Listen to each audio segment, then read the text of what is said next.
Hey, bienvenue sur le podcast Flow the Show. Je suis heureuse de vous retrouver aujourd'hui pour un nouvel épisode.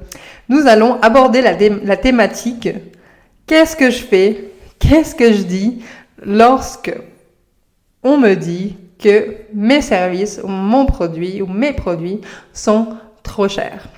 C'est une question qui est revenue plusieurs fois cette semaine dans mon groupe de mastermind et une cliente one-to-one avec qui je viens de raccrocher le téléphone. C'est venu sur la table et je me suis dit que si ça vient plusieurs fois cette semaine, c'est que peut-être il est nécessaire de communiquer plus loin à ma communauté pour vous aider donc à affronter ce moment qui peut être inconfortable. Avant de commencer, si vous ne me connaissez pas, je m'appelle Floriane Le Tulle, je suis fondatrice de 360 Impulse / Be the Star the Show et j'accompagne les hommes et les femmes à concrétiser leurs projets pro et perso de manière extraordinaire.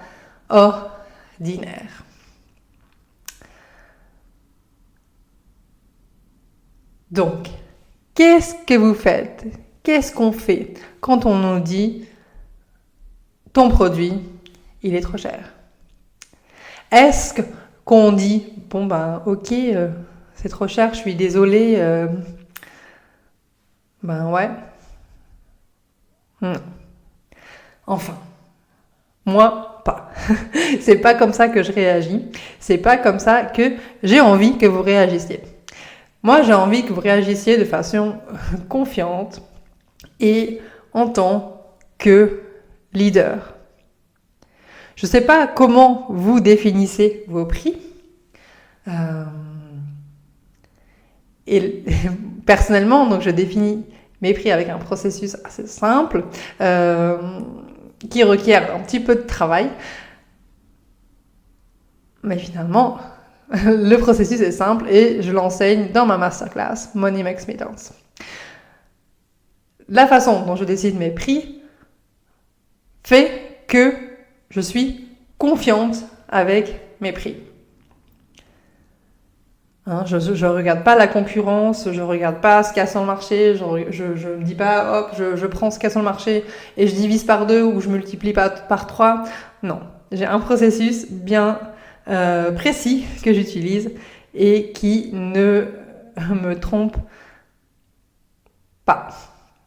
Je peux vraiment lui faire confiance. Donc déjà, là, dans la façon dont je décide mes prix, dont je choisis mes prix, il y a déjà une base de confiance. Dans le sens où je sais que le prix que j'ai posé, que j'ai décidé pour un service ou pour un produit est juste. Ok ? Donc déjà, ça fait que quand on me dit « Ah ton produit ou ton service, il est trop cher », je ne le prends plus personnellement. Parce qu'avant, je le prenais personnellement et je doutais, je me disais du coup, est-ce que la personne a raison ? Est-ce que je devrais diminuer mes prix ? Est-ce que... je me posais plein de questions, je perdais confiance en moi, et puis voilà, la spirale qui descend, et puis quand on perd confiance en soi, qu'est-ce qui se passe ? On attire moins de clients, donc c'est un peu dommage. Donc déjà, la base, c'est d'avoir confiance en ses prix, savoir pourquoi on a posé ce prix-là, que ce soit pas juste un prix copié de la concurrence, etc. Parce que là, on a plus de chances que notre confiance soit ébranlée dès qu'on nous dit non, c'est trop cher. Ok, donc déjà, ça, c'est la première chose. Ensuite, ce que j'ai partagé avec mes clientes, c'est qu'il y a, à mon avis, un besoin d'éduquer la population. Il y a tout un travail à faire sur le mindset autour de l'argent. Et notamment autour des services, et en Suisse, en France, je pense un peu partout en fait, où il y a des attentes. Par exemple, un ostéopathe doit facturer ce prix-là, un coach doit facturer ce prix-là, un psychologue doit facturer ce prix-là. Et pour beaucoup de personnes, il est difficile de faire autrement. Parce que c'est comme ça qu'on fait, ok ? Du coup, si la plupart des gens pensent ça quand elles fixent leur prix, il est évident que les personnes extérieures qui vont venir acheter le service pensent aussi comme ça. Elles ont des attentes sur une fourchette de prix. Donc, tout ce processus-là, tout ça, j'ai vu en détail dans ma masterclass Money Makes Me Dance, donc je ne vais pas m'étaler à ce sujet-là ici.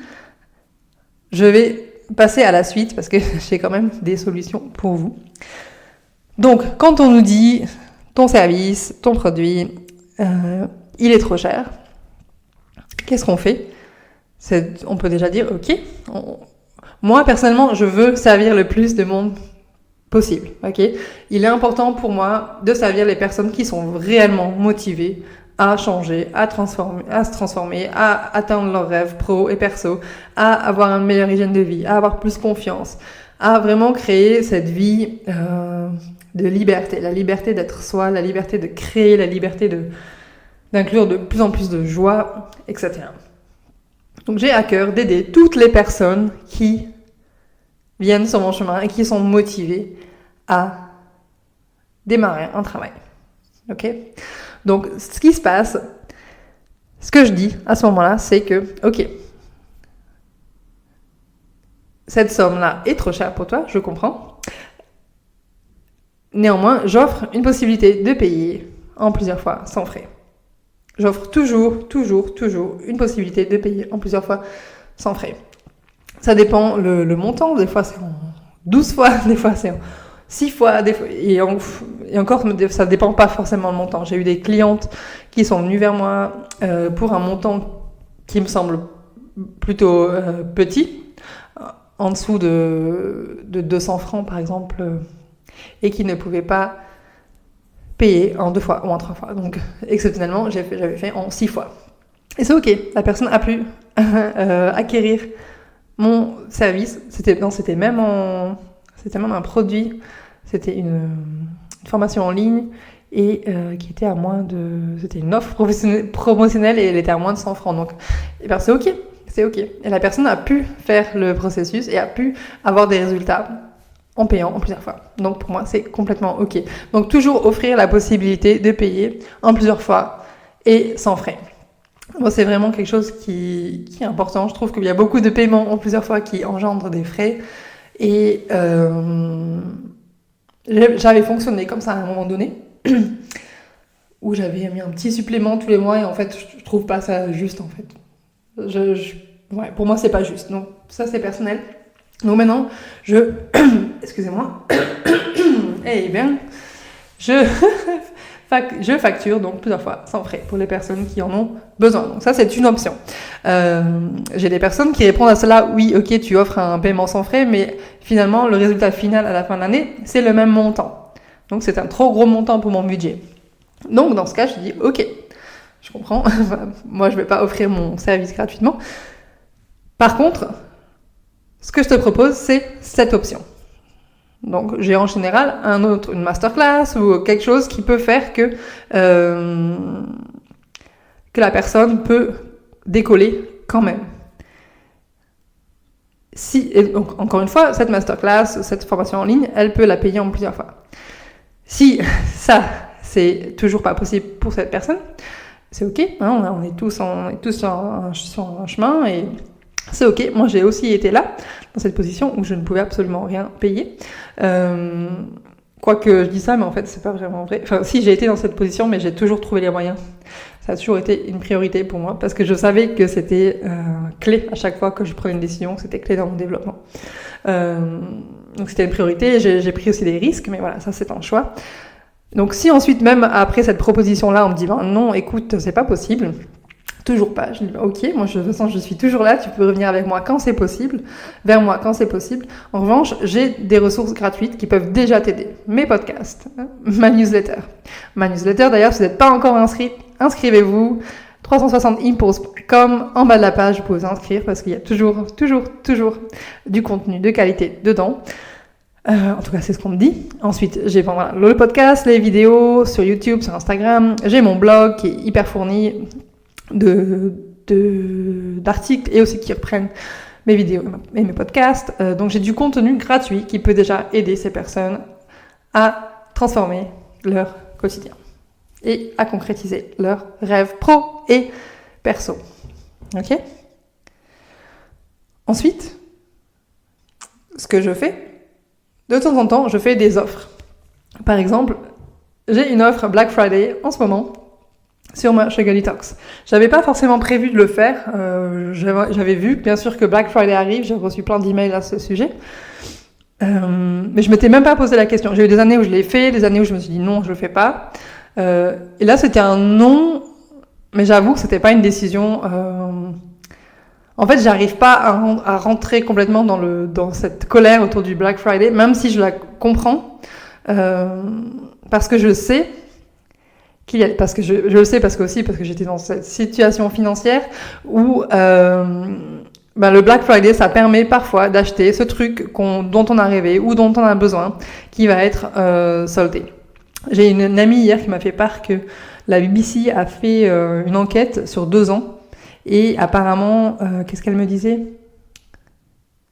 Je crois que c'est que 20% des produits sont réellement soldés. Et qu'apparemment, 6 mois avant le Black Friday, les prix augmentent pour ensuite donner l'impression qu'il y a une réduction. Donc ça, c'est aberrant. Donc dans tout ce qui est comme ça, toutes les fausses offres, tout ce qui est manipulation du consommateur, clairement je bannis, je suis contre ça, je suis contre la consommation bien sûr d'acheter parce qu'on n'en a pas besoin. Par contre, juste ce petit bémol en me disant il y a des personnes qui vont bénéficier de ce Black Friday et c'est de l'opportunité pour elles d'accéder à des produits ou à des services auxquels elles ne pourraient pas avoir accès normalement. Donc, j'ai décidé de faire une offre Black Friday et cette offre Black Friday, elle est sur ma formation en ligne sur Sugar Talks qui est à 79 francs, 79 francs suisses. Pour l'euro, allez sur Internet pour convertir et au lieu de 197 francs suisses. Et pourquoi est-ce que j'ai choisi cette formation là ? Parce qu'il y a quelques semaines, j'ai reçu un email d'une jeune femme. En fait, d'une femme, j'en sais rien si elle est jeune ou pas, d'une femme, me disant, j'ai vu que tu avais fait une offre sur cette formation il y a un moment. Est-ce que tu pourrais me faire cette offre maintenant parce que j'ai pas les moyens de me payer la formation au prix fort. Donc j'avais répondu que c'était pas possible par respect un peu de mon travail, mais aussi je peux pas juste, quelqu'un m'envoie un email et me demande tiens tu me fais ce prix là, je peux pas dire oui. En revanche elle est restée dans ma tête cette dame et je me suis dit prochaine opportunité je manquerai pas de faire faire informer quand il y aura une offre. Donc c'est pour elle et bien sûr pas que pour elle, pour tout le monde qui serait intéressé à suivre cette formation en ligne.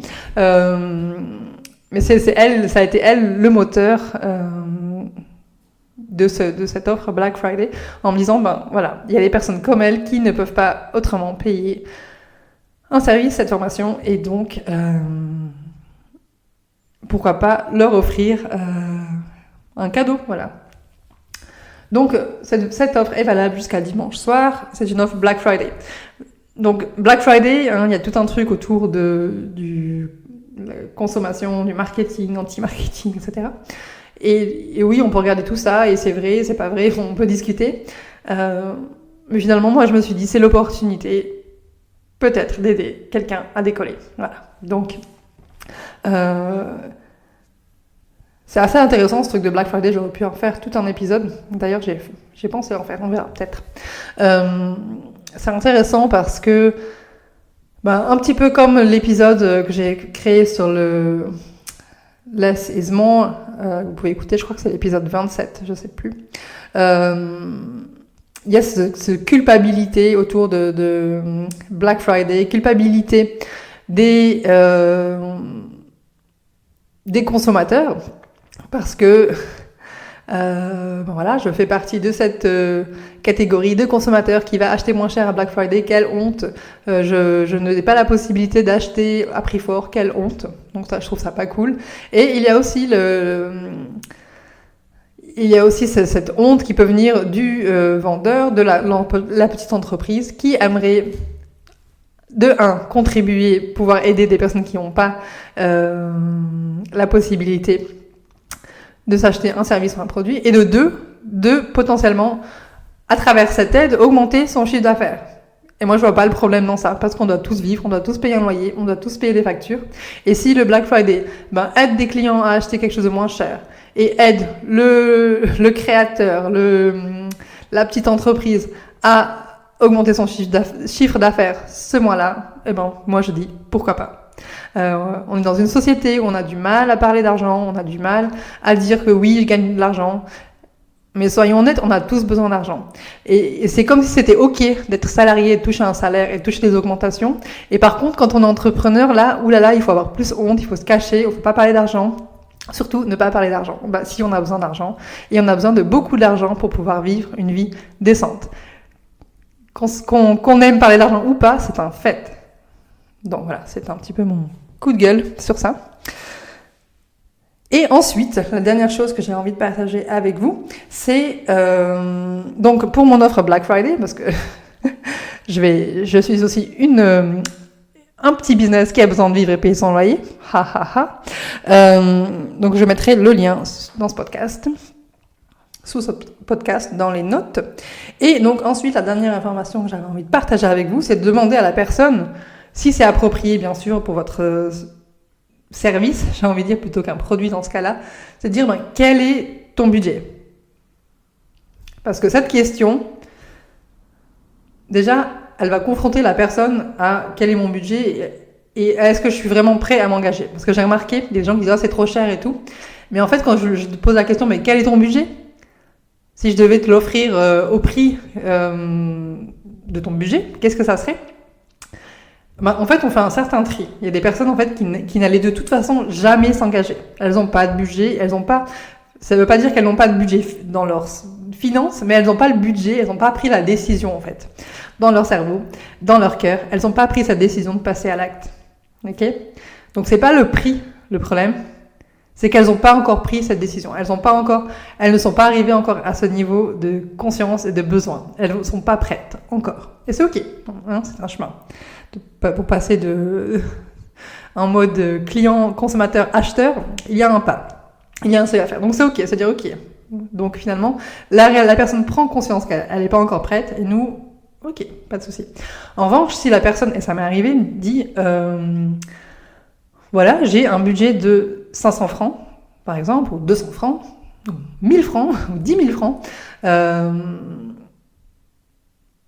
là, on peut dire, ok, si c'est approprié, si c'est aligné, moi je pars toujours du principe que j'ai envie d'aider la personne. Donc, parfois c'est pas possible, mais parfois c'est dire, ok, alors avec cette somme-là, voilà ce que je peux t'offrir. Je peux pas t'offrir le programme entier, je peux pas t'offrir ce produit exactement.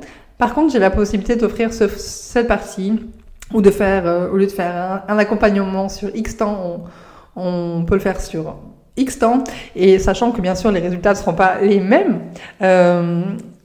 mais moi j'ai fait ça régulièrement et je pense à une cliente en particulier où on avait créé un programme sur 4 semaines avec vraiment un point de travail hyper précis. On avait une thématique hyper précise et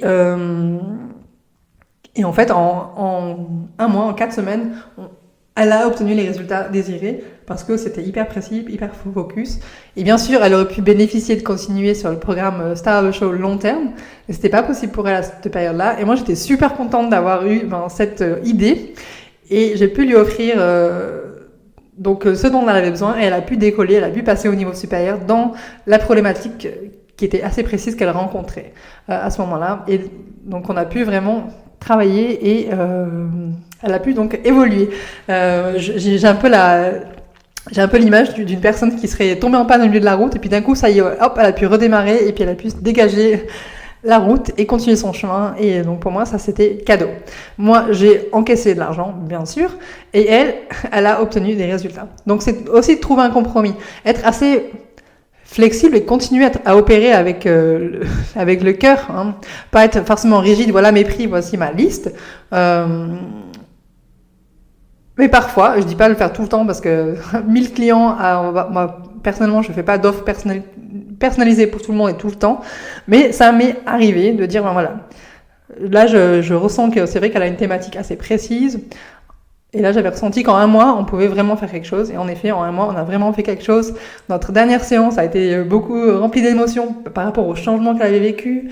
Et j'avais été très très émue par cette dame et par son évolution, quoi. Donc, être assez flexible, hein. On peut prendre notre rôle d'entrepreneur hyper sérieux. Voilà, je suis entrepreneur, c'est moi qui prends la décision, etc. Et j'encourage toujours à être leader, à être expert, à poser un cadre.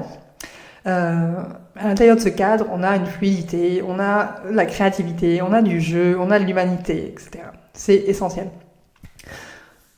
Donc, en conclusion, qu'est-ce que cela veut dire? Donc, si vous réagissez, si quelqu'un vous dit « Ah, ben ton prix est trop cher » et que vous partez en panique interne, c'est que vous-même, vous n'êtes pas à l'aise avec votre prix. C'est que votre prix doit probablement être revu. Pour ça, il y a ma masterclass Money Makes Me Dance. J'avais pas prévu de faire la promotion pour Money Makes Me Dance dans cet épisode. C'était pas écrit, mais j'y vois vraiment un sens et c'est la base. Quand nous, et ça c'est valable pour tout, pas que pour l'argent, quand on nous fait une remarque ou une critique, ou qu'on prend quelque chose comme une remarque déplaisante ou une critique, c'est que ça vient toucher quelque chose en nous qui a besoin d'être regardé. Les personnes qu'on croise qui nous mettent dans un état inconfortable sont des miroirs. Donc si on vous dit ton service, ton produit, il est trop cher, il y a peut-être un besoin de regarder, de faire un travail au niveau de l'argent et au niveau de vos prix. Donc, Money Makes Me Dance, je mettrai aussi le lien. C'est une masterclass que j'ai créée avec beaucoup de passion et d'enthousiasme. Et puis, c'est même pas ça que j'ai envie de dire, c'est avec ce besoin, je ressens qu'il y a vraiment un besoin profond pour tout le monde de travailler sur cette notion d'argent. C'est une thématique d'ailleurs qui me passionne et de plus en plus parce que il y a tellement de choses qui découlent de cet argent, la valeur de qui je suis, l'estime de qui je suis. D'ailleurs, je parle de tout ça dans la masterclass. Donc voilà, Money Makes Me Dance. Si vous avez envie d'aller plus loin au niveau de l'argent, d'être à l'aise avec l'argent, à l'aise avec les prix que vous choisissez, choisir des prix qui sont justes pour vous et du coup seront justes pour vos clients. Voilà. Donc, c'était Flo The Show. J'étais ravie de vous retrouver aujourd'hui pour cet épisode autour de l'argent, autour des prix, autour de la confiance aussi, hein, toujours. Si vous avez des remarques, si cet épisode vous a aidé, n'hésitez pas à partager avec moi. Si vous pensez qu'une personne de votre entourage pourrait bénéficier de cet entretien, j'allais dire, mais c'est un entretien solo, de cette interview avec moi-même, n'hésitez pas à partager. Je vous souhaite une magnifique journée et on se retrouve tout bientôt. Ciao, ciao!